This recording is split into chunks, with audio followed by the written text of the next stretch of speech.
Ok, salut tout le monde. Je vous fais une vidéo aujourd'hui sur l'exercice pour lesquels il vaut mieux éviter de faire en salle parce qu'il peut y avoir énormément plus de risques que de résultats que ces exercices-là. Donc voilà, je vais vous montrer quelques-uns de ces exercices à éviter de faire.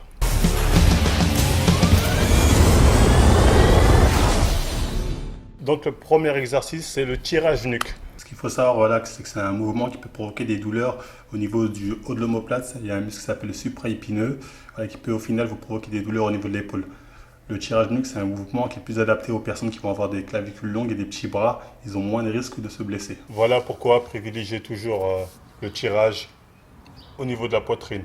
Ça recrute déjà beaucoup plus de muscles et voilà, ça va vraiment vous éviter de vous blesser au niveau des épaules. Et certaines personnes aussi auront tendance à mettre le cou un peu trop en avant, ce qui peut provoquer des douleurs au niveau des cervicales. Pour ça, voilà, il y a une solution. Voilà, donc essayez de rapprocher un peu votre buste, hein. Ça va un peu ça va vous soulager, en tout cas au niveau des cervicales, hein. Ça vous évite d'être comme ça.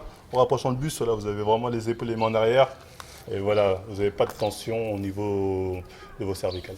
Donc voilà, selon votre morphologie, ce qui est le plus efficace vraiment, ça va être le tirage poitrine, hein. Donc privilégiez plutôt le tirage poitrine. Ensuite, voilà, on a aussi le développé militaire nuque.